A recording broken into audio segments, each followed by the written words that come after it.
The world wasn't always the waste you see when you go topside. It started long before the first Ark ever dropped from orbit.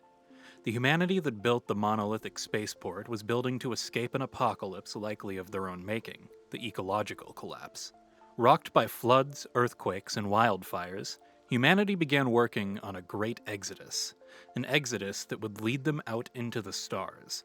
Not much is known about these survivors or the technological feats that let them escape their world, but the world they left behind remains covered in structures that inspire the imaginations of many that scavenge them for rare materials and technology made by those long since gone. After the Exodus rockets left, those left behind were forced to survive in small societies, falling back into the hunter-gatherer lifestyles of those who long since came before them. Not much can be said about these societies for sure, as there aren't many written records, and those that do exist can be easily interpreted as myth and legend. But as time passed, the world started to heal from the collapse. This healing marked the beginning of the era of sunrise. The era of sunrise was a rare era of hope for those living in it. When work started on rebuilding society in a settlement based around the Alcantara Dam, determined survivors worked tirelessly in pursuit of agriculture through trial and error, and the use of old pre-collapse documents on food cultivation and construction. A standout effort made during this time was the construction of the hydroponic domes near the dam. The domes were made to shield crops from the harsh environment around them, so that crops could be grown year-round and research could be done to breed more resilient crops to keep the society fed.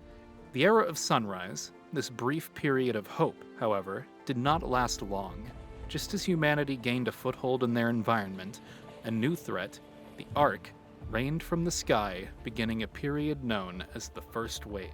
The First Wave brought with it the destruction of any significant progress made in reclaiming the planet, bringing instability back to the fledgling societies of the recovering world. These societies did not stand idly by in the face of this new threat, however, as the Ark machines in the First Wave were far more rudimentary in comparison to what you see topside today. Those who took up arms to repel the Ark threat were the first raiders. These raiders worked tirelessly over the course of a decade building networks of outposts and defensive structures in the campaign against the Ark that ultimately culminated in the Battle of Victory Ridge, where the raiders claimed a Pyrrhic victory over the Ark, suffering many losses in the process. The remnants of these battles can still be seen in and around the dam and Victory Ridge today. This victory against the Ark, won through the unity and determination of the brave raiders that fought, bought humanity several years free of Ark presence, but at the cost of the unity that made such a victory possible. Those who survived the battle blamed each other for the losses suffered, and fought each other over the spoils of the war they had just won. These rivalries, started in the wake of the Battle of Victory Ridge, set the scene for the raider-on-raider violence we see today. The Ark didn't stay gone for long. After some years free of them topside, they returned in greater numbers and improved models. The new generation of Ark were much more lethal than the ones that came before them, and this was the driving factor that forced humanity underground. Toledo is the city built in the subterranean infrastructure and buildings swallowed by sinkholes that humanity retreated into at the start of the Second Wave. The first settled area, and oldest neighborhood, being Speranza.